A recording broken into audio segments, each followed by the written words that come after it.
For those of you that are new to jump judging, we assure you that this assignment is fun and not nearly so intimidating as it may sound.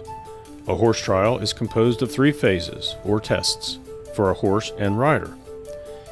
This phase, cross-country, tests the stamina and skill of a horse and rider as they negotiate jumps on a course in the open.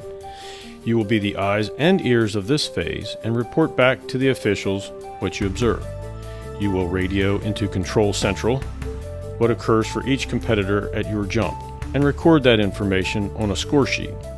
If necessary, you will also request help for a horse or rider, and a stop rider on a course if requested to do so by control. You are responsible for judging and marking competitors at your assigned jump. You are also responsible for the safety of competitors and spectators at or near your jump. For this reason, we ask you that you never leave your jump unattended. You will have a score sheet where you will record your observations. There is a place on the sheet that says penalty points. It is not necessary for you to put in a number there. Let scorers do that. You just mark an X for each failed attempt and a 0 or a dash for completed attempt. The technical delegate, or TD, will be available to handle your specific questions throughout the competition. Call for a TD to come to your jump if you need help in a complicated situation. The following information is to acquaint you with the basics of jump judging, so let's begin. You have received a packet that contains what you will need to find your jump and what you will need to fill out the score sheets. You have a jump assignment sheet that tells you what jumps you will be at for your shift, and you have a visual representation of what your jump number will look like by division. You have a course map that will give you the general location of your jump. You have the score sheets, which can be one of 2 types, single sheet or multi-sheet. You have an order of go. You have a radio instruction sheet, and extra batteries. You have a stopwatch and a warning flag. And you have a summary of the instructions you will receive now. Where is your jump? You will be assigned to a particular jump for each division. Your packet will tell you which jump that is and have a visual representation of what your jump marker looks like. You will have a course map in your packet for each division, which shows you where your jump is situated. You may be required to move to another jump location for the next division, but it will be nearby and you will have a break in which to make the move. Where to place yourself. You will either walk to your jump, be driven to your jump, or drive yourself to the jump depending on the situation. Verify that your jump number and color matches your assignment. The red flag or marker is on the right-hand side of the jump as you face it, and the white flag or marker is on the left-hand side of the jump. The horse must jump between these 2 flags with the red flag on his right and the white flag on his left. If an obstacle is crossed outside the flag, this is an error of course and means elimination if not rectified. The rider can circle to attempt the obstacle again, but is charged with 1 penalty. This will occur most often at a water jump where the horse can maneuver around the flag to get into the water. If an obstacle or jump near you does not carry a flag relevant to the level of the division that the competitor is now competing, it is not regarded as part of the course and they may jump it if they wish. For example, a beginner novice rider might decide to jump a novice fence or an unflagged obstacle near you, and that is allowed and any refusals won't count against them. The rider must take all of their designated division jumps in order and cannot substitute a higher jump. So to reiterate, if the rider wants to jump extra fences that are not part of their course, they may do so without penalty. Where to place yourself. When you get to your jump, you need to position yourself in the best possible place to see the front of the jump, see the horses they approach, and, if possible, to see the back of the jump in case of a fall. Some of you will be judging a combination jump, or even 2 separate but closely spaced jumps. You will need to place yourself where you can see all the elements. You want to be out of the way of the oncoming horse and also not so close to the jump that you spook the horse, or hidden so that you spook them when you pop up to see them. You want to make sure you are visible to the approaching horse for some distance so that the horse will not be suddenly startled by your presence. If you are using an umbrella to keep off the sun or to keep off the rain, make sure you position yourself farther away from the horse's approach to keep them from veering away from you in the jump. Perhaps these jump judges need to reposition themselves. Be sure to avoid any route a horse might take to or from your fence. Sometimes there is more than one approach to a jump or from one jump to the next jump. Try to make yourself comfortable and enjoy the day. Proper placement and getting started. Your job is to ensure that each competitor finds a completely clear path to approach, jump, and leave the fence. You will need to keep spectators and course walkers out of the approach path to the jump when a horse is approaching. Keep in mind that dogs need to be leashed at all times for safety's sake, even the most well-behaved. You will want to keep spectators away from the jump as a horse is approaching the jump so they do not cause the horse to shy or veer away. Be polite, but firm in keeping your area open to the approaching horse and rider who have the right-of-way. Maintain your jump. Look at your jump and verify that everything looks okay. You will be instructed if you are to maintain your jump's footing throughout the day. If your jump gets damaged and needs repair before the next rider, then you will call control and explain the situation. They will instruct you on what to do next. The most common repair needed is to replace a flag that has been knocked down or become loose. This does not constitute a penalty to the rider. You will need to call control and request a repair crew to replace the flag before the next competitor comes. Before you start, you are the eyes and ears of the cross-country phase. The scorers and officials need you to describe to them everything that happened at your jump. Observe each competitor as they negotiate your jump. Briefly write down what happened and mark all the appropriate columns on the sheet immediately. It is recommended that you give a short description of each rider and horse, something like gray and red shirt or bay and lime green hat. This will be of considerable help if you are asked to discuss any objections by a competitor. For example, if you have written that a rider took the wrong jump, it is much more credible if you have a description of them while they do it. Before you begin, we would like to remind you that you are the judge. Be decisive as possible. As a judge, you are the best person to clearly observe all of the details that happen as a horse and rider attempt to jump your obstacle. For example, a rider may be too pumped up and too busy planning, reacting and steering to fully realize that her horse has taken one or several steps backward. When in doubt of how to score, write or draw on the back of the sheet a complete description of what you observed. Then, immediately request the TD to assist you in the interpretation. If there truly is a doubt, then decide in favor of the competitor. Our objective is not to punish or eliminate, but to fairly observe. Your job is not to agree or disagree with each rule, but to enforce the rules as they are written in a fair and consistent manner for each competitor. Your score sheet is what you will be recording on. Put in your jump number, your name, and your partner's name, number the sheet, and put in the division if that is not already printed there. There can be different versions of this sheet. The official USEA version has two sheets together, one white and one yellow, or a color-coded single sheet for FRC shows. If you have the two sheet, give the white sheet to the runner and keep the yellow sheet. If you have only one sheet, you give that to the runner. Make sure you have numbered the sheet with the next page number. You will have an order of go that gives you a hint of what might be coming to your jump. Don't expect them to follow it exactly, because many things happen to change that, like a horse has lost a shoe and is waiting for the farrier and will come later. Someone is late, or someone is ready early, or someone scratches, or someone misses your jump. So do not pre-number your jump judge sheet. You can listen to the radio and hear the horse's progress through the jumps preceding yours, so you know what to expect, but don't write the number on the sheet until you see them approaching your jump. If you miss seeing a number, do not guess. Score as a normal, put a question mark in the number column, and description, gray horse, red hat. The scorer should be able to fill in the number with the description. Get out your radio. Before you start, control will be doing a radio check. Control, this is jump number 6. To see that everyone is in place and knows how to use the radio properly. Don't chat on the radio. Don't put the radio down, and don't hold the talk button down unless you're talking. Your packet has instructions on what buttons to use if you forget, but it's really quite simple. Push to talk, let go to receive. Your radio is preset to the correct channel and volume. Please do not turn off the radio or try to change the settings. If your radio is not working, then go to the nearest jump judge and have them radio to control that your radio is not working. If your radio is not working to your satisfaction, like too loud, call for assistance and someone will replace it or adjust it for you. Do not attempt to do it yourself, please. If you have an accident at your jump, do not put down the radio. Report to control immediately 3 things. The status of the rider. Do you need the medic? The status of the horse, do you need the vet? And the jump, do you need the repair crew? Don't give a running commentary. Help is on the way, and the channel needs to be open to give instructions to the medic, the vet, and perhaps to stop oncoming riders coming to your jump. Let's begin. The first horse.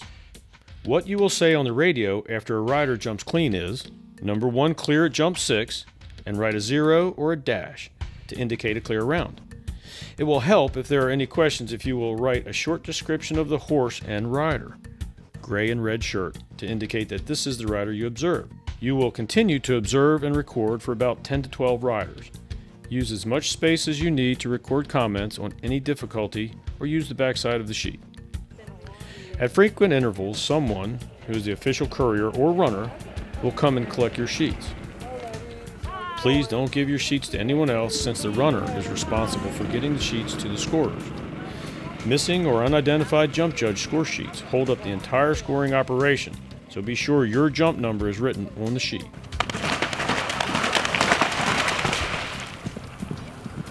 Oops, problems missing the jump. Rider, you've missed jump. What happens if a horse misses your jump? Do not call to them and chase them to come back. Part of the competition is knowing the course and completing it correctly. Listen to the radio. You hear the next jump judge say they have cleared their jump, you will mark it on your sheet that they missed your jump. Of course, you will now have to write their number on the sheet because you did not pre-number, did you? Tell control they have missed your jump. Only do this after you know they have jumped the next jump, because they may hear you on the radio saying that you missed it and come back before jumping the next jump. What if they missed it and come back before they jump the next jump? That is fine as long as they jump it in the correct direction. Sometimes things don't go quite as well as the competitors would like. Here are the things you are probably going to have happen as they attempt your jump. The most common is a refusal, which can be a run out or a stop.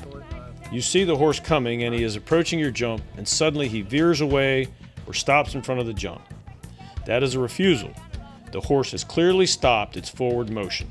If it runs out but the rider skillfully turns the horse back without a stop, it is still a run out and counted as a refusal. The rider has presented the horse to the jump and is obviously intending to jump, but the horse decides, not today. You are going to put an X on your sheet under first refusal. We say the rider has presented the jump to the horse. What does that mean? A rider is said to have presented a jump to a horse when they have aimed the horse at the jump with the intention of jumping it now. The rider may pull up before the jump, or the horse may stop or run out, and this would be recorded as a refusal. This demonstrates a rider presenting a jump to a horse. As you can see, the intention, at least on the rider's part, is to go over the jump. The horse may not always go along with that program. Oops, more problems. What about a rider deciding that the line they are riding or the direction approaching the fence is not quite what they feel is right and makes a circle to get a better approach? It depends where and how this is done, and you will be the judge on whether the horse has been presented to the jump and the rider feels the horse is going to refuse.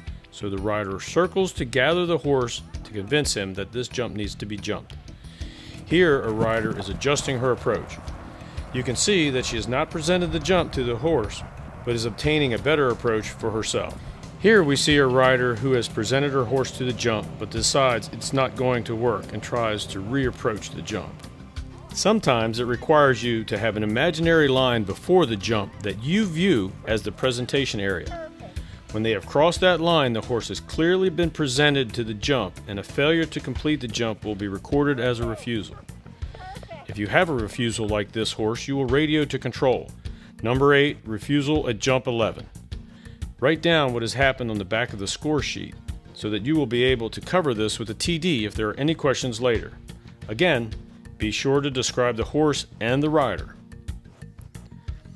Now what happens if the horse is presented to the jump again and refuses it again? You will radio control number 11, second refusal at jump 11. If the horse clears the jump on the second try, you radio control number 11 has now cleared jump 11. After being penalized for a refusal, a competitor may circle freely in front of the jump without penalty until she again presents her horse to the jump for her second attempt. If the horse refuses a third time, The horse is eliminated from the competition, and you tell them this, and they must immediately walk off the course, mounted or unmounted. I'm sorry, that was 3 refusals. You're eliminated. Please walk off the course now. You will radio control. Number 15, third refusal at jump 10, rider is leaving the course. This is the only time you may tell a rider they have been eliminated. Any other elimination is done by the TD or by control. For example, an elimination due to a 4th refusal on the entire course. The TD or control may instruct you to tell the rider they have been eliminated when they arrive at your jump, but you may not take it upon yourself to tell them even if you think you know they have been eliminated. It is possible that circumstances are unclear and they really have not been. So don't tell them they are eliminated unless you are instructed to do so, or it is the 3rd refusal at your jump. The rider may be angry and begin to trot or canter away. You need to kindly but firmly remind them they must only walk. If they ignore you, then you report them to the TD immediately. Again, be sure to write down the details on the back of the score sheet. Refusals on jumps close together. What if you have 2 individually numbered jumps that are very close together but not part of a combination? Probably even having only 1 jump judge for both fences. A circle will not be penalized as disobedience when it occurs between separately numbered jumps as long as it's not a refusal. This is perfectly acceptable since the rider has not presented the horse to the second jump and has decided that she wants to make an adjustment to her approach. This second example is also acceptable because, once again, the rider has not presented the jump to the horse. The horse could assume that the second jump was not in the plan. But here, the jump is clearly presented to the horse and it tries to avoid jumping the jump. You can see the diagrams of circles or runouts that will result in a penalty. A circle is not penalized as a disobedience when it occurs between separately numbered jumps as long as the horse has not been presented to the second jump. A rider may not retake an obstacle already jumped under penalty of elimination. Faults at combinations. A combination jump has several parts, such as 13A and 13B seen here. A competitor has only 3 chances to clear all parts. This type of jump is judged as a single obstacle. If a rider refuses, runs out, or circles at any part, he is permitted to retake any part already jumped, although she will be penalized for any faults incurred on subsequent attempts even if he has already jumped that part of the obstacle successfully. For example, at obstacle 13A, 13B, a horse may have disobedience at the first element, 13A, then clear that element and have a disobedience at the second element, 13B. Since obstacles formed of several elements are judged as a single obstacle, the disobedience at 13B, even though it is the first refusal at that part of the obstacle, is considered the second disobedience at the jump. Riders have only 3 attempts to complete all of the parts of the jump, not 3 attempts at each part. They may retake an obstacle already jumped in a combination since they are normally placed so close together that taking them singularly would be dangerous. Faults at combinations. If a competitor takes the first element but circles to take the second or third element, that is a fault. If they cross their line anywhere in an attempt to complete the jumping effort, that is counted as a circle. You can see here where they have crossed their line. Remember to write the details on the back of the score sheet. Refusal at jumps less than 12 inches high. A halt, followed immediately by a standing jump, is not penalized. But if the halt is sustained or in any way prolonged, this constitutes as a refusal. The horse may step sideways, but if it steps back, even with 1 foot, this is a refusal. At a ditch or drop, sometimes a horse will come up to the obstacle or element, come to a quick halt or pause to take a closer look at the obstacle or element, and then immediately continue to move forward and jump the obstacle or element. This is not a refusal if, in your opinion, the horse did not firmly decline to jump. If the horse hesitates and the rider hits it with a crop to get it to go forward, you will have to determine if this was a refusal or not. You might want to count 1, 2, jump, and if the horse has not cleared the obstacle by then, you would count that as a refusal. You must judge every horse the same. If you give one horse the count of 3 to jump, then you must do the same for all horses. Be consistent, be fair. Remember, the horse is not penalized if he steps sideways, then immediately goes forward with the intention of jumping. Here, a horse is going sideways, but not stepping back, so there is no penalty. Here, a horse is going sideways and moving slightly back. It is obviously avoiding the water, and this would be a refusal. Here, a horse steps backward, resulting in a refusal. After a refusal, if a competitor tries again to jump the obstacle without success, or if the horse is represented at the obstacle after stepping back and stops or backs again, this is a second refusal, and so on. It is very important that you closely watch the horse's feet and write down what you observe. The rider, in the heat of competition, will often not be aware that the horse has stepped back with a foot and may be quite unaware that this did happen. Write everything down and ask the TD to come to your jump so that you may explain the situation to her and she can explain it to the rider if the rider challenges your findings after they have seen their scores. More about circles. Sometimes it is confusing about when a circle is permitted without penalties and when it is regarded as a refusal. A circle is defined where a horse crosses his track, as you can see on this illustration. A circle or circles are permitted when a rider is adjusting her approach to a jump before she has presented the jump to the horse. This may be to slow a horse down, or to speed a horse up, or to provide a straighter approach to the jump, or for a rider to pick up a lost stirrup. As long as the rider circles before presenting the jump to the horse, it is allowed. Once a rider has presented the jump to a horse, any circle will be regarded as a refusal. Here, a rider is circling her horse because she feels he is hesitating and not going to jump after she has presented the jump to him. A rider can circle when she's making another attempt at the jump, as she has already been penalized for a refusal. Falls. A horse is considered to have fallen when, at the same time, both the shoulder and hindquarters have touched either the ground or the obstacle on the ground. Here, Morris the horse, our stunt double, demonstrates a fall. If just the hindquarters or front quarters touch the ground, it is not considered a fall, like a horse tripping and going to its knees. A horse stuck in a jump is considered to have fallen and is eliminated and scored as mandatory retirement, MR. A rider is considered to have fallen when she is unintentionally separated from her horse, which is not fallen, in such a way as to necessitate remounting. Dismounting as a result of attempting an obstacle, whether voluntary or not, is penalized as a fall. In recognized competitions, a fall is only penalized if it occurs while negotiating the jump. If a fall occurs elsewhere on the course, it is not penalized.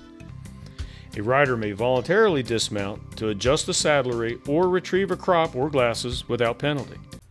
For training level and above, any fall while negotiating the jump is marked RF, rider fall, on your score sheet, and the rider is eliminated and must leave the course. For novice and below, the first fall of the rider, in which the rider lands on her feet and remains standing, is penalized 65 points. You will mark the score sheet with RF for rider fall and write the details on the sheet. If they do not land on their feet, they are eliminated and you write RF on the score sheet with details of the fall. Immediately report any fall to control. If they fall a second time on the course, they are eliminated, and control will instruct the pertinent jump judge to ask the rider to leave the course. What to do with a fall at your jump. If a rider falls, do not put the radio down and rush to assist. Immediately call control and tell them the status of the rider, the horse, and the jump. For example, control, this is jump 6, rider down, need medic, horse is loose. Control, this is jump 6, rider and horse fell, rider's okay, need a vet for the horse. Control, this is jump 6, rider fell, rider okay and remounting and is leaving course. Ask the rider their name, the day, and where they are, etc. If the answers are not quick and accurate, do not allow the rider to remount until medical personnel arrive and take over. If you have any doubt about the horse or rider, remember, safety first. In a recognized horse trial, you can help the rider catch the horse, adjust the saddlery, remount, hand any equipment, including the whip, to the rider, and help put on the helmet. You cannot give them advice, or direct them to the jumps. If a competitor's helmet is damaged or the retention harness is not fully functional, she may not continue. As an aside, if the competitor loses her headgear anywhere on the course, she may receive outside assistance while mounted or dismounted to recover and adjust the headgear without incurring penalty. Holds. You will only stop a rider if you are instructed to do so by control, or if there is a horse in trouble at your jump and you see the oncoming rider approaching you, or if your jump is awaiting the repair crew. Control can tell you to stop an approaching rider because there is a hold on the course, because of problems ahead of the rider like a damaged jump ahead, or a fallen rider, or a trapped horse. To hold a rider on course, you will choose a visual landmark as a point of reference. It could be a tree, a bush, a vehicle, a rock, or, as in this case, a yellow star that suddenly appears. You will radio into control. Control, this is jump 6. I have a hold on rider 12 now. You do this just as the rider passes between you and the landmark. If you have a stopwatch, you start it as they pass the landmark. If you don't have a stopwatch, you note the time, 11:05 and 15 seconds, on your sheet. Then stop the approaching rider by moving into the oncoming path of the rider and using your flag or whistle or voice to stop the rider. Control has a set of stopwatches that they will start as you radio in, and they will serve as backup to your stopwatch or your watch. When the hold is lifted, Control will inform you to restart the rider. Okay, the course is open. You can come around, and whenever you're ready, your time will start when you pass that tree. Restarting after a hold. While a rider is being held, you may talk with them using caution not to offer any unauthorized assistance. You may tell them where you have started the hold spot. If the hold has been lengthy, allow them time to warm up before restarting. When the hold has been lifted, instruct the rider to return to a suitable distance in front of the landmark point to regain their pace. Tell them that you are ending the hold time period when they pass the landmark. As they gallop by, note the time or stop the stopwatch as they pass between you and the landmark. Radio to Control. Control, this is jump 6. Rider number 12 has restarted on the course now. Record this time on your score sheet if you are using a watch. Be certain that the time you stopped them is noted on the sheet and the time you restarted them is also noted on the sheet.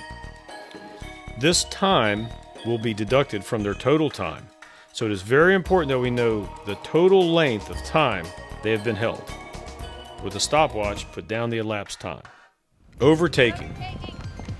Any rider about to be overtaken by a following rider must quickly clear the way. Any competitor overtaking another competitor must do so only at a safe and suitable place. Often Control will be aware of any overtaking situation and will notify you in advance.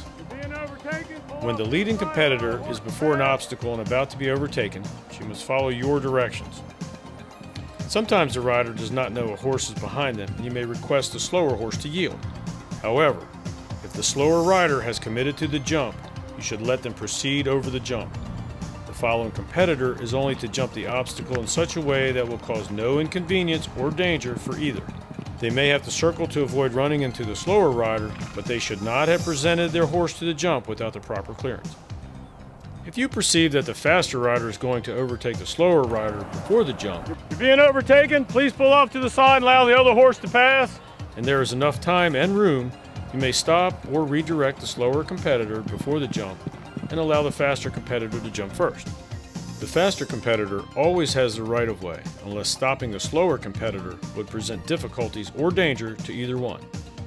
This will often occur when a competitor is having difficulty at your jump and is regrouping for a second or third try at the jump. Water jumps are notorious for this situation. The rider having difficulty must clear the way for the oncoming rider. When the faster rider has cleared the jump, tell the slower rider to wait until the preceding horse is at least 5 to 6 lengths away before she attempts to jump again. The slower rider is not put into a hold situation, but must absorb the time delay as part of her time on course. Other things you might see: unauthorized assistance. Riders are not permitted to receive any outside assistance or competitive advantage of any kind while competing, from you or anyone else, whether solicited or not. They cannot request directions to the next jump or info about rules. They can't have someone at the jump to encourage the horse or them by any means whatsoever. No cell phones or earbuds. You can't post friends along the course to give them directions by pointing or other encouragement. You can't follow another competitor to get a lead over fences. There is an exception. Whip, headgear, or spectacles may be handed to a competitor without them dismounting. They may receive clarification of jumping penalties from you if asked. For example, you may respond to them if they ask if their horse stepped back or if you're counting a long hesitation as a refusal. Don't argue with them if they disagree. Let the TD do that. Make sure it is not you who is giving assistance. Don't give any indication, verbally or by body language, that they are approaching your jump too fast, from the wrong direction, or about to miss it altogether. And above all, no clucking at slow or balking horses. If you see or hear anything that looks inappropriate, write down the rider's number and pertinent details. See if you can locate a bystander who saw the situation and report this to the TD immediately. Other things you might see: cruelty and/or abuse. Cruelty and/or abuse can include inappropriate use of the whip, spur, or bit while competing on course. Report any incidents to the TD immediately. If a rider hits the horse more than 3 times with a whip in one incident, that is considered abuse. A horse may not be hit overhand or on the head or neck. A whip can be used as an aid to encourage the horse forward or as a reprimand, but it must never be used to vent a rider's temper. It should never be used after elimination or after the horse has jumped the last fence on course. Continuing to ride an obviously lame or exhausted horse is considered abuse. Using the bit to reprimand a horse is always excessive. Report any suspected abuse to the TD. See if you can get the names of witnesses where possible. Other things you might see: dangerous riding. Dangerous riding is not to be confused with poor riding. This is any competitor who rides in such a way as to constitute a hazard to the safety or well-being of the competitor, horse, other competitors, their horses, spectators, or others. Report immediately to the TD. Eliminations. Reasons for elimination are 3 disobediences at the same obstacle, fall of a rider and/or fall of a horse. You will tell them to leave the course when this happens at your jump. All other causes for elimination will be under the control of control, and they will tell you if you should stop the rider and tell them to leave the course when they come to your jump area. Sometimes they are not sure if there was an infraction, and they will let the rider continue until it is decided. Some, but not all, reasons for elimination are 4th refusal on the entire course, unauthorized assistance, missing a jump, not jumping between the flags, retaking an obstacle already jumped except in a combination jump, jumping an obstacle in the wrong direction, jumping an obstacle in the wrong order, failure to follow the instructions of the jump judge while being overtaken by another rider, or willfully obstructing an overtaking rider. The last jump on course. If you are judging the last jump before the finish line, a competitor can be penalized for a willful delay of the finish. If, between the last obstacle and the finish line, the horse halts, walks, circles, serpentines, or loops, thus purposefully delaying the finish time, this is cause for willful delay and needs to be reported to the technical delegate as soon as possible. The last horse has gone by. The last horse has cleared your jump. You must wait for the runner to come and pick up your score sheet. The scoring center is very hectic, and it is important that your sheets arrive in a timely manner and in the correct order. Missing or unidentified score sheets hold up the entire scoring operation. It might seem like a long time, but it is necessary, so please don't leave your jump until the runner collects your sheets. You will be instructed where to return after your score sheets have been picked up. You will return your clipboards and radio there. Be sure to check your pockets. We have had many radios accidentally go home with people. Please wait until you're officially released by the organizer or her delegate. If your score sheet indicates problems at your jump, you may be needed to clarify the situation. Without your input, it is impossible for the officials to adequately adjudicate a protest. Competitors have 30 minutes after scores have been posted to lodge a protest. And remember that scoring office, it can take 30 to 60 minutes after they get your score sheet to process it and complete the postings. Relax and enjoy a beverage and a snack. Compare notes with fellow judges until you're dismissed. If it is imperative that you leave early, please notify an official and give us a phone number where you can be reached. You are the eyes and ears of the competition. There will be no competition without you. Thank you for volunteering.